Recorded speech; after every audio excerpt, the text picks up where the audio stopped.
The fluorescent lights of Ward C hummed their familiar drone as I made my final rounds that night. February 17th, 2020, for a date that would forever change how I understood the boundaries between the possible and the impossible. The clock read 23:47, and like every night for the past 6 months, I stopped at room 3C to check on subject 217. I remember pressing my ID badge against the scanner, hearing that soft click of the door unlocking. The room was exactly as it always was, sterile, cold, with that distinct hospital smell that never quite leaves your nostrils. The monitoring equipment created a symphony of soft beeps and whirs, their screens casting a pale blue glow across the white walls. Subject 217 lay there, as he had for 182 days straight. James Chen, according to his admission papers, though he never used that name. Protocol demanded emotional distance, and names had a way of making things personal. He was young, maybe 30, with features that seemed frozen in time since the accident that brought him here. The experimental treatment had been his last resort, a desperate attempt to reverse the damage from what the media had called the Sheffield lab incident. I checked his vitals, all normal, as they had been since day one. Blood pressure 120/80ths, pulse 72, oxygen saturation 99%. The neural activity monitor showed the usual baseline patterns he'd grown accustomed to. Nothing remarkable, nothing concerning, just another night in the neurological research wing of St. Margaret's Hospital.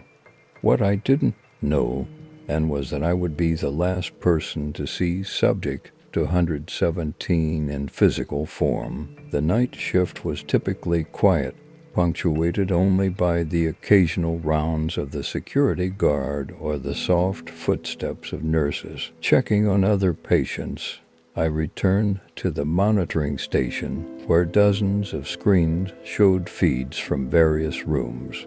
3C's monitor was directly in front of my station, had been since the project began. At exactly 2:13, something happened that would haunt me for months to come. The feed from 3C flickered just once, briefly. I barely noticed it at first, absorbed in updating patient charts. Then it happened again, more pronounced this time. I looked up, fingers hovering over my keyboard. The screen went black. I counted the seconds, force of habit from years of medical training. 1, 2, 3. My hand reached for the phone to call security. 4, 5, 6. The emergency protocols we drilled countless times began flooding back. 7, 8, 9. I was already standing, ready to sprint to 3C. 10, 11, 12. The feed returned. The room looked exactly the same, except for one impossible detail. Subject 217 was gone. The bed was empty, sheets slightly disturbed, as if someone had just gotten up, but that was impossible. He'd been in a persistent vegetative state for 6 months. The doors were sealed. The windows were reinforced and alarmed. I ran to the room, badge already out, heart pounding. The door opened to reveal exactly what the camera showed: an empty bed. No signs of struggle, no evidence of escape. The monitoring equipment was still attached to ... nothing, just leads and sensors hanging in the air where a body should have been. But the monitors ... God, the monitors. They were still showing active readings: blood pressure 120/80ths, pulse 72, oxygen saturation 99%, neural activity Baseline: the machines were recording the vital signs of a patient who no longer existed. I called Code White immediately. Within minutes, the room was swarming with security personnel, medical staff, and project administrators. They checked every inch of the room, reviewed the footage countless times, tested all the equipment. Nothing was malfunctioning. Nothing had been tampered with. We replaced every piece of monitoring equipment at night, thinking there must be some elaborate malfunction. The new machines showed the same readings. We even brought in different brands, different models. They all showed the same thing: the vital signs of a man who had vanished into thin air. That was 3 weeks ago. The readings haven't stopped. If anything, they've become more active. The neural patterns have begun, showing distinct REM cycles, as if subject to 117 is dreaming. Sometimes, in the dead of night, the room temperature plummets so rapidly that frost forms on the windows. And then there are the sheets. I've seen them move, not dramatically, just small ripples and indentations, as if someone is shifting in their sleep. The first time I saw it, I convinced myself it was just the air conditioning. By the third time, I couldn't deny what I was seeing. Yesterday, we found something that chilled me to my core during routine cleaning. One of the nurses discovered writing on the inside of the bathroom mirror, visible only when the glass fogged up. Numbers, equations, fragments of formulas I didn't understand. When we brought in Dr. Sheffield, the only surviving scientist from the original incident, he turned pale. "These are the calculations we were working on," he whispered. "The ones that were destroyed in the explosion. But they single quotes read ... different, advanced, solved." That's when the true gravity of our situation began to sink in. We hadn't lost subject to 117. He hadn't escaped. Something far more profound had occurred in those 12 seconds of darkness. The question wasn't where he had gone. The question was, what had he become? And Part 1. The first 48 hours after patient the 14's disappearance were a blur of frantic searches, equipment checks, and increasingly desperate attempts to make sense of what our instruments were telling us. Dr. Chen hadn't left the observation room since that night. Her usually immaculate lab coat now wrinkled from hours of hunching over monitors, coffee stains marking the passage of time like rings in a tree. It defies everything we know about biological monitoring, she muttered, more to herself than to me as I brought her yet another cup of coffee. The bank of screens before us continued displaying vital signs that should have been impossible. A perfect cardiac rhythm, steady blood oxygen levels, even distinct sleep cycles, all emanating from an empty bed. I remember standing in room 3C that second morning, staring at the pristine white sheets that hadn't been changed since his disappearance. Protocol dictated we leave everything untouched for investigation. But there was something else keeping us from disturbing that space, a presence, and weight to the air that made the hair on the back of my neck stand up every time I crossed the threshold. The temperature anomalies were becoming more frequent. At first, we assumed it was an HVAC malfunction, but the patterns were too localized, too precise. The thermal imaging camera he installed showed cold spots moving across the room like invisible footprints. Sometimes they'd linger by the window. Other times they'd trace the exact path patient 214 used to pace during his more lucid moments. It was during the third night that we captured the first audio anomaly. I was reviewing the overnight footage when I heard it, a whisper so faint it could have been dismissed as static. But when I isolated the audio track and cleaned up the background noise, my blood ran cold. Still here, the voice had said. It was unmistakably Patient to 14's distinctive baritone, but somehow hollow, as if speaking through water. Dr. Chen was skeptical when I first played it for her, but then we started finding other things. The journal Patient to 114 had been keeping during his stay, the one we'd logged as evidence, would sometimes have new entries when we checked it. The handwriting was his, but the content was disturbing, pages of equations we couldn't understand. Diagrams that seemed to fold in on themselves if you looked at them too long, and always that same phrase repeated in the margins. The frequency is wrong. We brought in specialists, quantum physicists, perhaps psychologists, even a team from the Department of Defense. They arrived with their sophisticated equipment and confident theories, but left shaken, their certainties crumbling in the face of what Room 3C presented them with. The vital signs never wavered. Not once. Blood pressure 120/80ths, pulse 72 beats per minute, respiratory rate 16 breaths per minute, perfect to perfect, as if whatever was generating these readings was working from a textbook rather than actual human physiology. 1 week after the disappearance, I was alone in the observation room during the night shift when the monitors suddenly spiked everything: heart rate, brain activity, blood pressure shot up simultaneously. The temperature in room 3C plummeted so rapidly that frost formed on the observation window.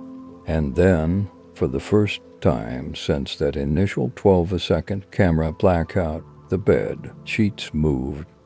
Not the subtle shifting we documented before, but a violent thrashing, as if someone was fighting beneath them. I hit the emergency call button and grabbed the radio, but before I could speak, the monitors went silent. All of them, for exactly 12 seconds. When they came back online, everything was normal again. The sheets were still, the temperature began to rise. But there, on the bedside table, was Patient to 14's journal, open to a new page. The message was short, written in that familiar hand. The frequency is wrong, but I'm learning to tune it. Don't try to bring me back. Some doors aren't meant to be opened both ways. Dr. Chen arrived minutes later, followed by the night staff, but something had changed. In room 3C, the vital signs continued their steady rhythm, but now they were accompanied by something else, a faint, barely perceptible hum that seemed to resonate at a frequency just below human hearing. A vibration you felt more than heard, like the ghost of a tuning fork's ring. We were no longer just observing an impossibility. We were witnessing an attempt at communication. Patient to 114 wasn't gone. He had simply shifted, and whatever frequency he was operating on now, whatever dimension or state of being he had accessed, it was bleeding through into our reality in ways we were only beginning to understand. The question was no longer where he had gone. The question was, what would happen when he finally managed to tune that frequency correctly? And more importantly, were we ready for the answer?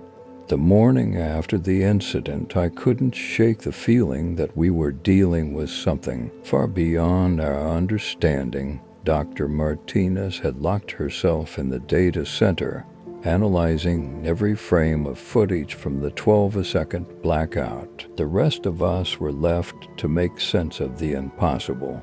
A patient whose physical form had vanished, yet whose life signs remained stubbornly present. I remember standing in room 3C, staring at the empty bed, while the monitors continued their steady rhythm. Beep dot dot dot beep dot dot dot beep dot dot. Each sound a mockery of reality, a reminder that somewhere, somehow, Subject 12 still existed. The sheets were exactly as they had been the moment he disappeared, a perfect impression of a human form, now holding nothing but air.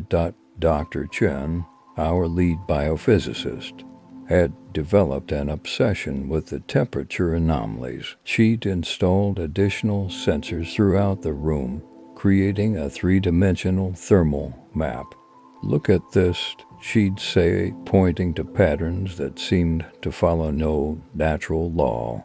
"It's as if something's moving through the space, but at a frequency we can't perceive." The breakthrough, if you could call it that, came on day 3. I was reviewing the vital signs data when I noticed something peculiar in the EEG readings. The neural activity patterns had changed. Where before they showed typical sleep-wake cycles, now they displayed bursts of intense activity followed by periods of near-flatline status. It was unlike anything I had seen in 15 years of neuroscience. That same evening, Sarah, one of our night nurses, reported the first auditory anomaly. She'd been checking the equipment when she heard what she described as whispers and static. The room's ambient noise monitors picked it up too. Fragments of sound that, when isolated and enhanced, contained patterns eerily similar to human speech.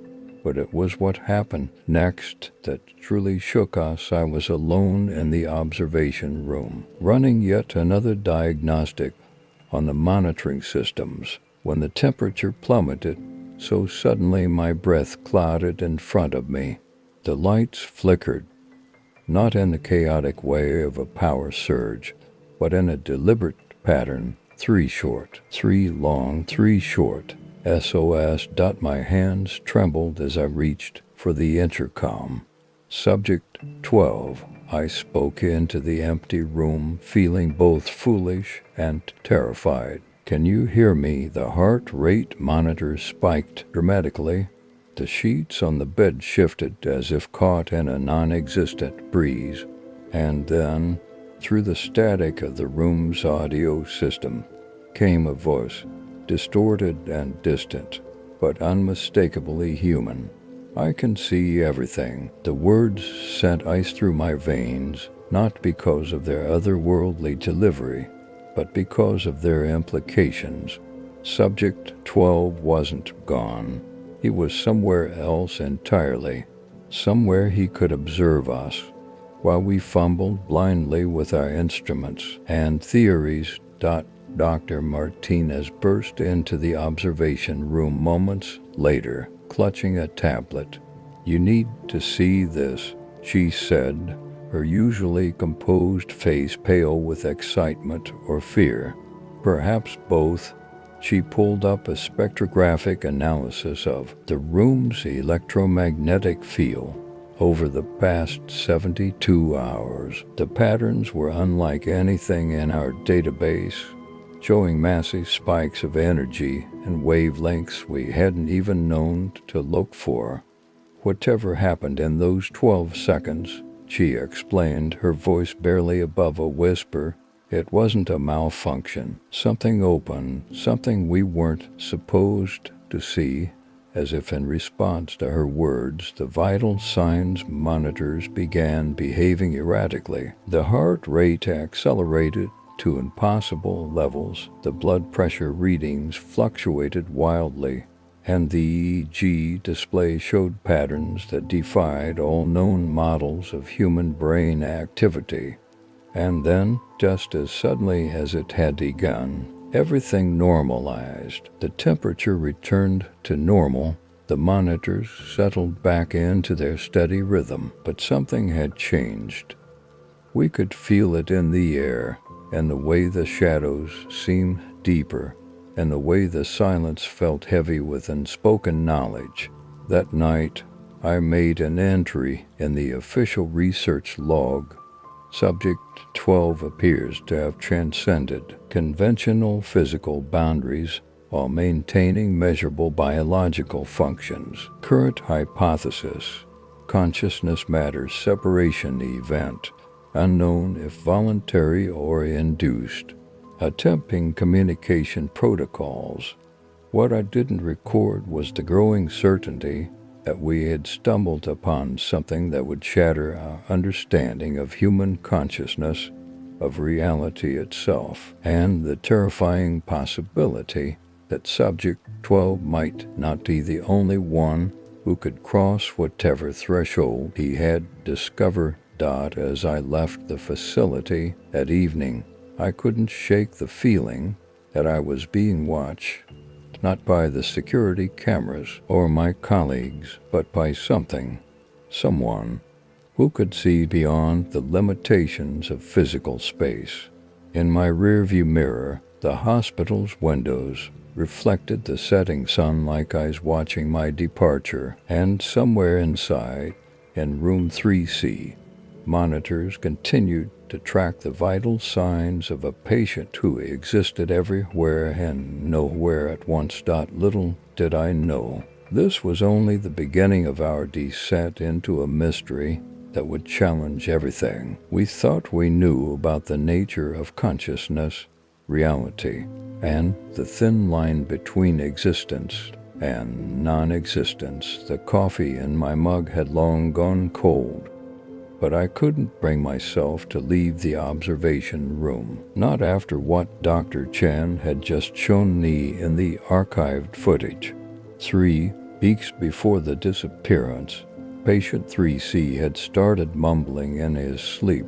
Standard procedure dictated we record everything, but no one had bothered to analyze the audio. Until now, it's not empty, he'd whispered over and over the space between. It's not empty. I ran the recording through our audio enhancement software, cleaning up the background noise. There was something else there, barely audible beneath his words, a sort of rhythmic humming, like the drone of distant machinery, but not quite mechanical. It made my skin crawl. Dr. Chen had left hours ago, but I stayed, reviewing the footage. Frame by frame, the patient's vital signs had shown subtle anomalies in the days leading up to the incident. Microsecond delays in his heartbeat, fractional changes in his brain wave patterns, nothing that would have raised red flags during routine monitoring. That when viewed in sequence, they formed a disturbing pattern. The spikes in neural activity always coincided with the temperature drops. I was about to call it a night when movement detection alert flashed across my screen. Room 3C, the sheets were rippling again, but this time was different. Instead of the usual gentle undulation, they were twisting violently, as if something was thrashing beneath them. My hand hovered over the emergency response button. Protocol demanded I alert security, but curiosity got the better of me. I grabbed the thermal imaging camera and headed for 3C. The corridors seemed longer than usual, my footsteps echoing off the sterile walls. The fluorescent lights flickered as I approached the room, their steady hum faltering. The air grew thick, heavy with static electricity that made the hair on my arms stand on end. Through the observation window, I could see the sheets had settled. The heart rate monitor beeped steadily, 72 beats per minute, exactly as it had been for weeks. I swiped my key card and entered, lifting the thermal camera. The viewfinder showed nothing unusual at first. Then I noticed something strange about the far corner of the room. The thermal signature there was ... inverted. Instead of the expected gradients of heat, there was a perfectly geometric shape of absolute cold, like a hole cut into the fabric of reality itself. I stepped closer, adjusting the camera's settings. The shape seemed to pulse in sync with the heart monitor's beeps. As I watched, it began to expand, the edges of the cold void reaching out like tendrils of frost. My radio crackled to life, making me jump. "Dr. Harrison, it was Chen. You need to see this. We've been analyzing the patient's EEG readings from the night he disappeared. There's something impossible in the data." "What do you mean, impossible?" "The patterns, they're not human, and they're getting stronger." The heart monitor's steady beeping suddenly accelerated. The temperature in the room plummeted so rapidly that my breath clotted in front of me. Through the thermal camera, I watched in horror as the geometric void began to take on a familiar shape, the outline of a human form. But what truly froze me in place wasn't the cold or the impossible shape forming before me. It was the voice, the patient's voice, whispering from everywhere and nowhere at once. "You were wrong about the empty spaces. They're not empty at all. They're full of them." The lights went out. In the darkness, I felt something brush against my arm. Not cold, but unnaturally warm, like fever-hot skin. The thermal camera slipped from my trembling hands, clattering to the floor. When the emergency lights kicked in 3 seconds later, I was alone in the room, but the heart monitor kept beeping, and now there were 2 distinct rhythms. I ran to the door, but it wouldn't open. My keycard was dead. Through the observation window, I could see the corridor lights flickering wildly, casting strange shadows that seemed to move against the walls. The room's temperature continued to drop, and I swore I could hear that same humming from the sleep recordings, growing louder. My phone rang, startling me. It was Chen again. "Harrison, get out of there now.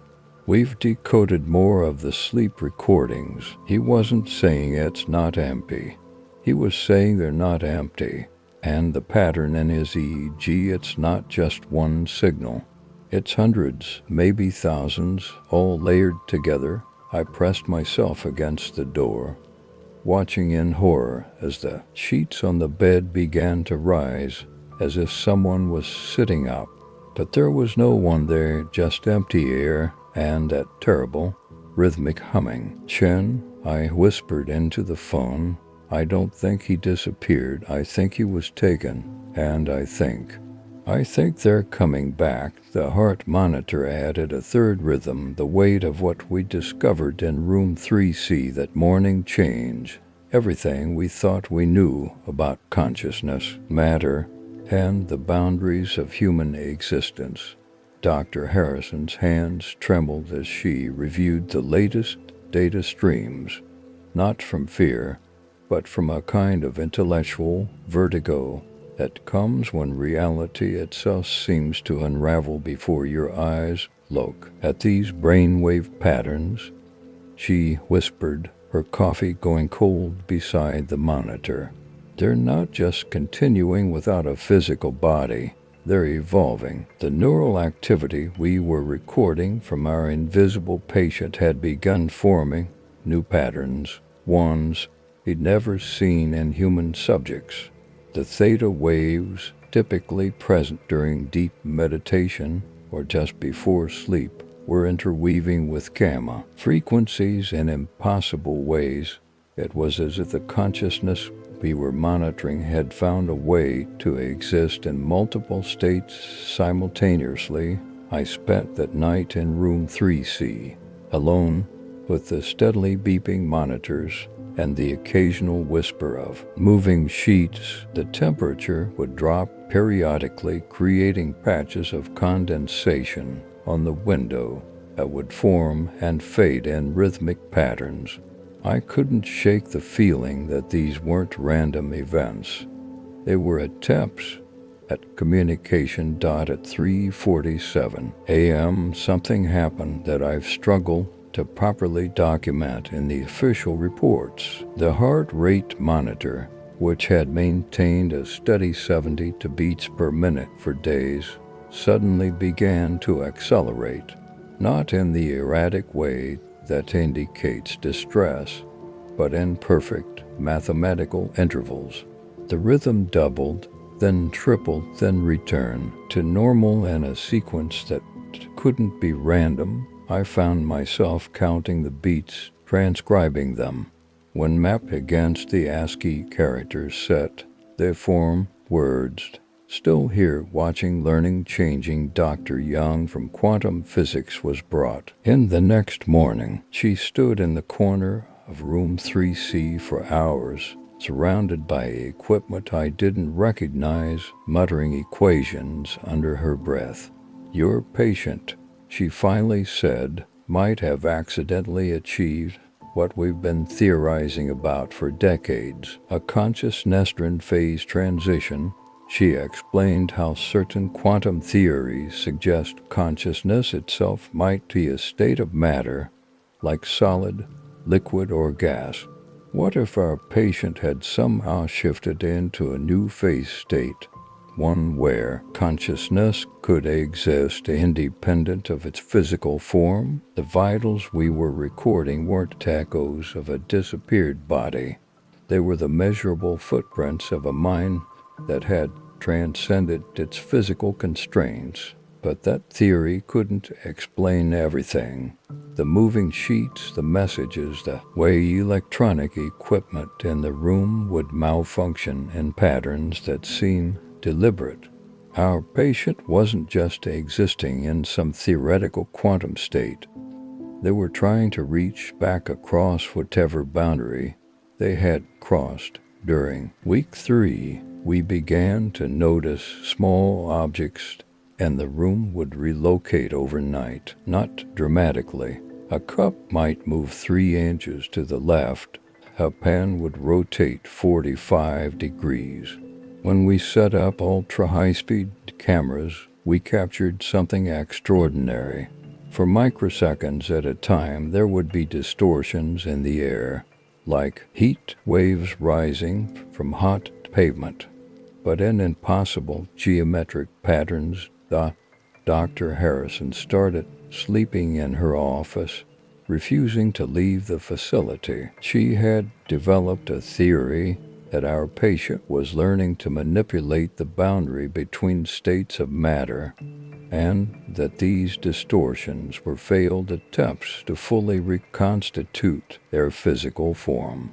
The problem was, with each passing day, the patterns of neural activity suggested less and less interest in returning to a conventional physical state.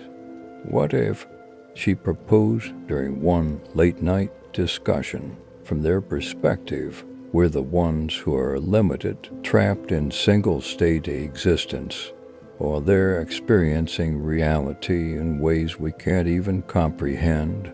The ethical implications were staggering. Were we witnessing the next step in human evolution?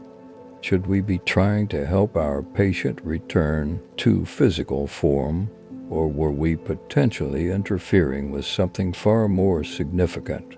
And most troublingly, was this condition spreading? Because by the end of that week, we noticed something that chilled us to our cores.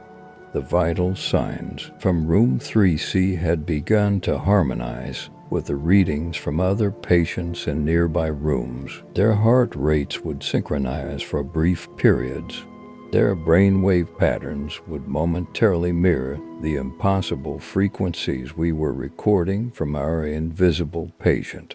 And then we found the message, scratched into the surface of the observation window from the inside of room 3C. Others coming soon.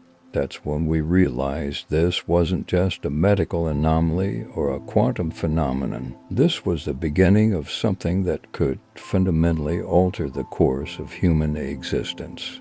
And we had no way to control it, contain it, or even fully understand what we had witnessed.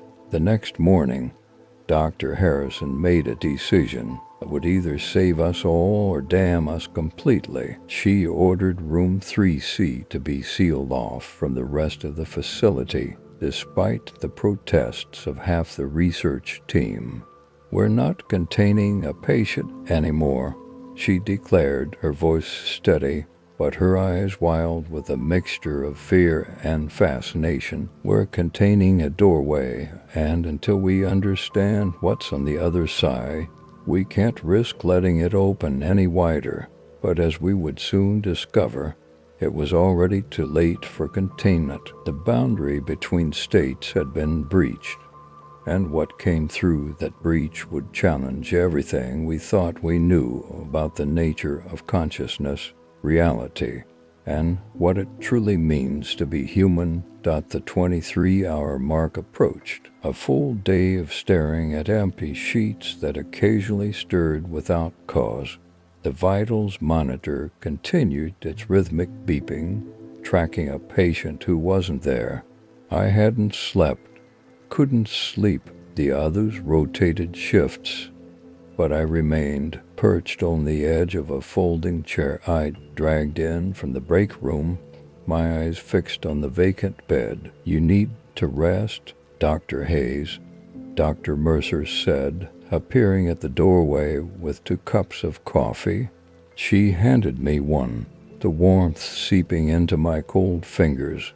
"You've been here since it happened." I accepted the coffee, but didn't drink it. "I'm staying. The date is being recorded. We'll review every frame." "It's not the same," I interrupted. "Whatever's happening, it's happening in real time. If I leave, I might miss something essential." The truth was more complicated. Yes, I needed to observe, but there was something else, a responsibility I couldn't articulate. Patient 3C had disappeared under my watch. His body was gone, but his essence remained, trapped somehow between states of being and non-being. I owed him my vigilance. Dr. Mercer sighed, knowing better than to argue. "The board is assembling an emergency committee. They're bringing in specialists from quantum physics, parapsychology, even a theologian. This goes beyond standard protocols." "What does Lochner say?" I asked, referring to our research director, who had been conspicuously absent. "That's the thing," she said, lowering her voice. "He's not responding to calls. His assistant says he's indisposed. Whatever that means." The coffee in my hand grew cold as a chill crept through the room. The temperature monitor on the wall dropped 3 degrees in seconds. We both glanced at the bed, where the sheets rippled slightly, as if disturbed by a gentle exhalation. "There," I whispered, pointing with my free hand. "Did you see that?" Dr. Mercer nodded, her skepticism finally cracking. "I'll get the thermal camera." She hurried out, leaving me alone with the phantom vitals and the subtly moving bed linens. I placed my coffee on the floor and approached the bed carefully, my hand extended. The air above the mattress felt different, not just cold, but dense, as if pushing through an invisible membrane. "Are you there?" I asked softly. "Can you hear me?" The heart rate monitor beeped faster, jumping from 62 to 78 beats per minute. A response, conscious or unconscious. Something was reacting to my presence, my voice. I leaned closer. "If you can understand me, give me a sign, anything." The lights flickered once, then stabilized. Coincidence, perhaps, but the timing was uncanny. I felt a presence in the room, not just the abstract notion of patient 3C's vitals continuing, but something tangible, observant. Dr. Mercer returned with the thermal imaging equipment. Setting it up quickly with practiced hands, the monitor displayed the room in blues and purples, the cold spots prominent. But there, on the bed, was an amorphous shape in yellow and orange, a heat signature roughly the size and shape of a human torso. "My God," she whispered. "There's something there." "Not something," I corrected. "Someone. Patient 3C is still here.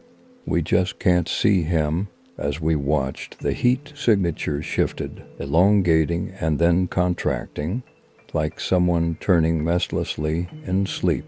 The vitals monitor showed increased brain activity, REM patterns indicating dreaming. "He's dreaming," I said, "but where's his physical form?" Dr. Mercer's scientific composure was visibly shaken. "This defies everything we understand about matter and energy conservation. A body can't just disappear, yet the evidence suggests it has," I reply, gesturing to the empty space that somehow contained our patient. A knock at the door broke our concentration. Dr. Whitfield, the facility's neurologist, entered with a tablet in hand, his expression grave. "You need to see this," he said, handing Emmy the device. On screen was a series of brain scans before and after comparisons of patient 3C.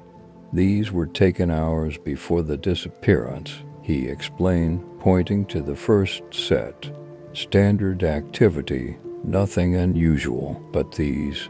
He swiped to reveal the second set were recorded just 15 minutes ago through the neural interface implants. The difference was staggering.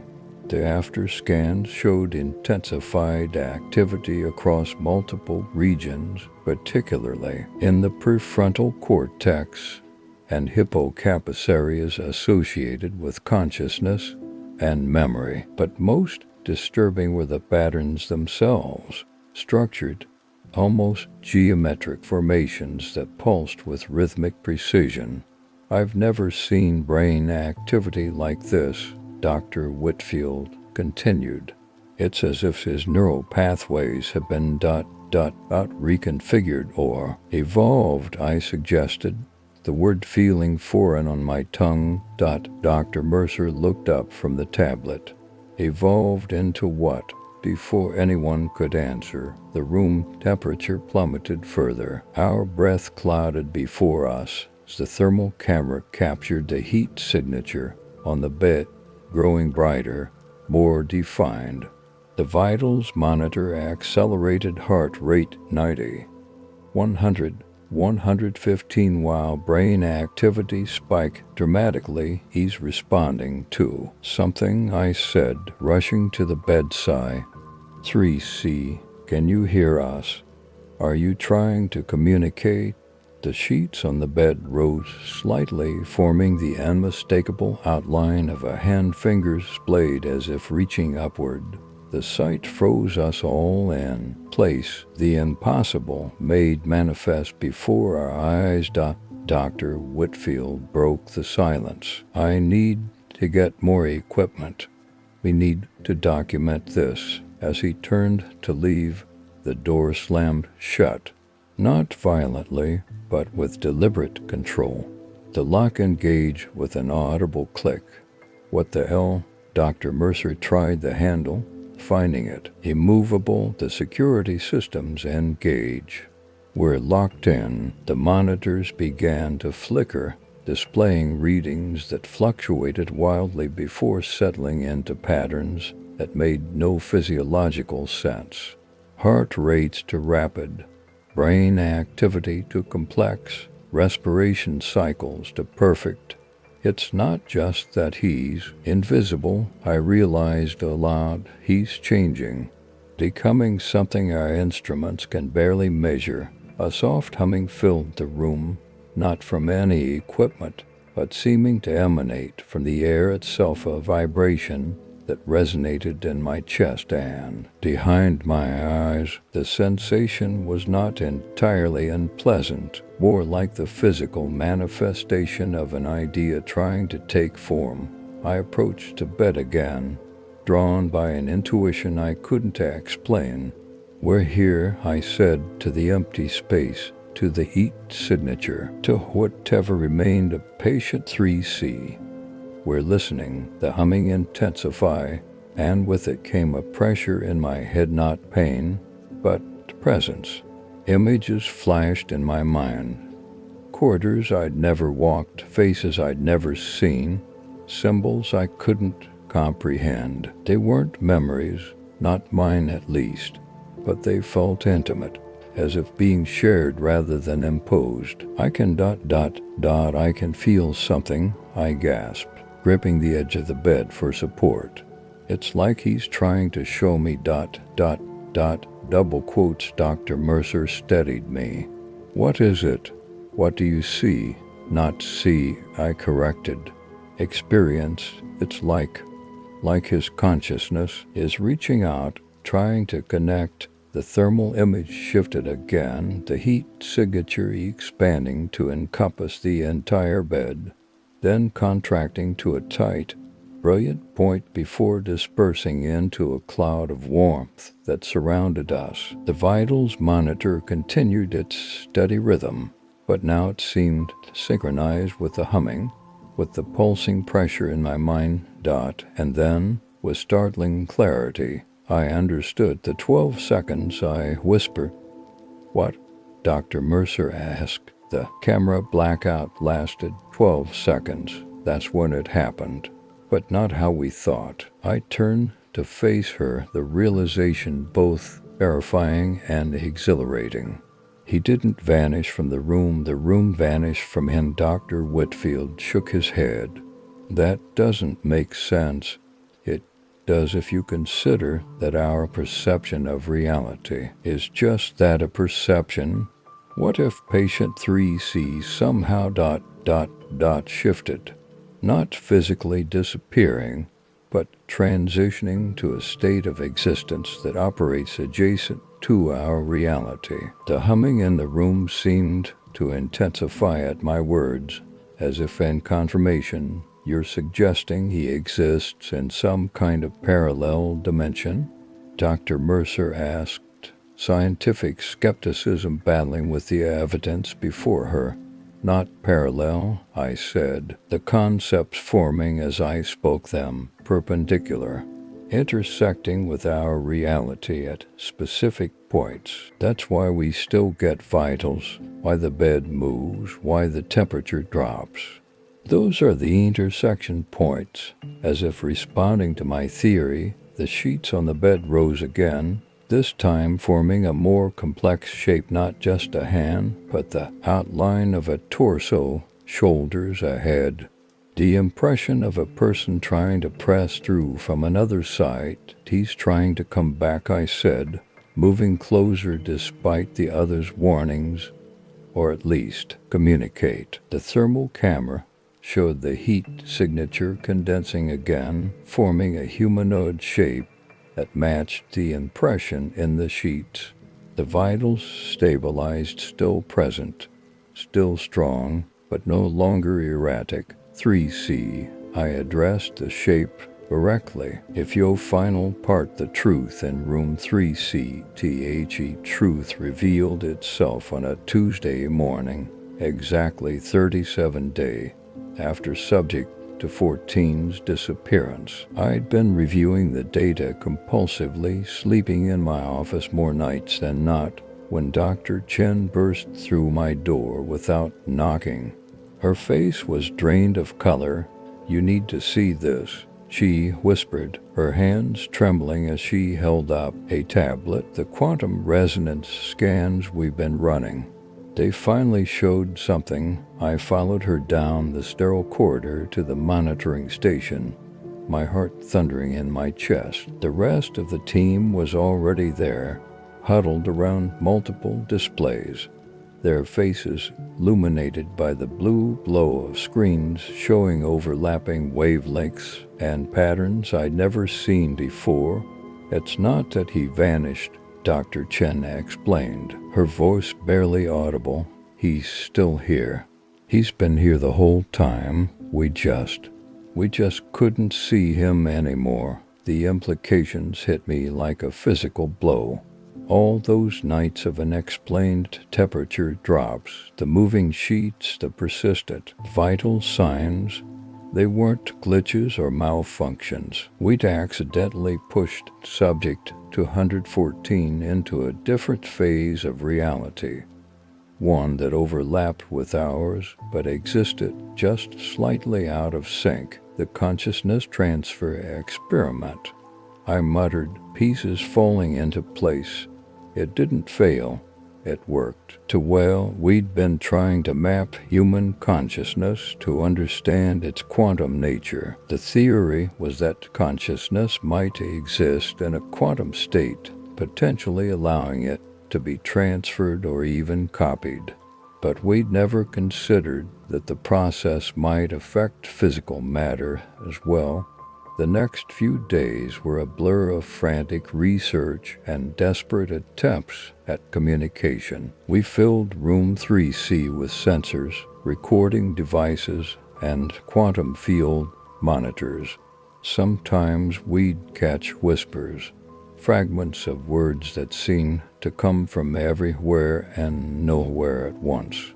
The voice was his, but distorted, like someone speaking through layers of reality. Double quotes. Help. Please. I can see you, but you're like ghosts. Double quote. Each recording broke my heart.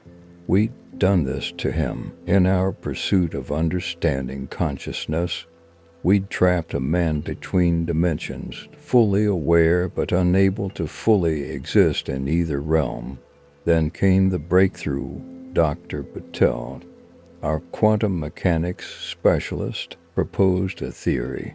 If we could recreate the exact conditions of the original experiment, but in reverse, we might be able to pull him back. The risks were enormous. If we failed, we might push him even further away, or worse, lose him completely.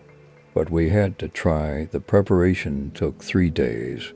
We converted room 3C into a makeshift quantum chamber, filling it with equipment that cost more than the entire facility. The air hummed with potential energy. As we initiated the sequence. At first, nothing seemed to happen. The vital signs continued their steady rhythm on the monitors and changed after all these weeks. Then the temperature began to drop, not gradually like before, but plummeting so rapidly that frost formed on the windows. Something's happening, Dr. Chen announced, her eyes fixed on the quantum readings. The phase variance is shifting. He's moving closer to our reality. The air in the room became thick, almost gelatinous. Light bent in impossible ways, creating shadows that shouldn't exist. And then, like a photograph developing in reverse, we saw him. First as a transparent outline, then increasingly solid, until finally, Subject 214 lay there on the bed, eyes wide open, gasping for air. He was back. Against all odds, we'd pulled him back. But what he told us in the debriefing changed everything we thought we knew about consciousness, reality, and the nature of existence itself.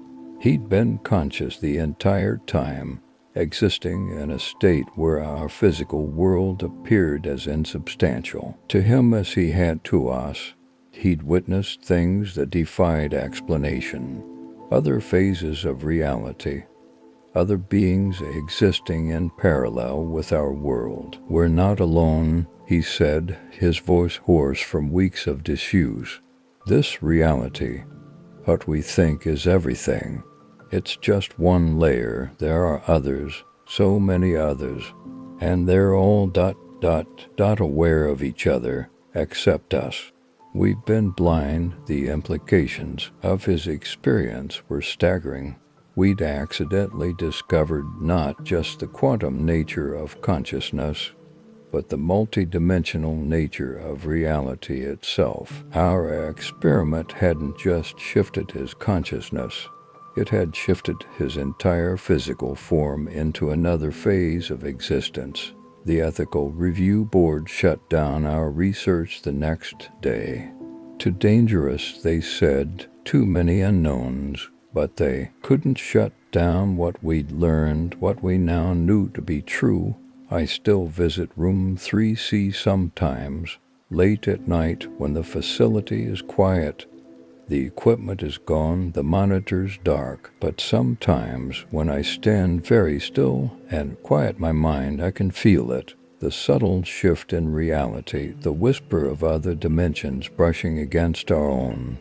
And I wonder about all the layers of existence we can't see, the countless realities, stacked like pages in an infinite book. Subject 214 recovered fully, at least physically, but his eyes never lost that distant look, as if he's always seeing something just beyond our reality. He refused to participate in any further research, and I can't blame him. Some knowledge changes you forever. As for me, I've stopped searching for answers about consciousness. Instead, I've started asking different questions, not about where consciousness resides, but about what it means to be conscious in a universe far stranger and more complex than we ever imagined. The heart rate monitor from room 3C sits in storage now, disconnected and silent, but sometimes, late at night, I swear I can still hear its steady beeping, a reminder that reality is not what we think it is, and that consciousness might be the only thing truly binding all these layers of existence together. This is my final entry in Experimental Diary Nº12. The research has been classified, the facility repurposed, but the truth remains pulsing like that phantom heartbeat, waiting for someone else to discover what we found in room 3C. That consciousness isn't just a function of the brain, but perhaps the very thread that weaves reality itself. End of report.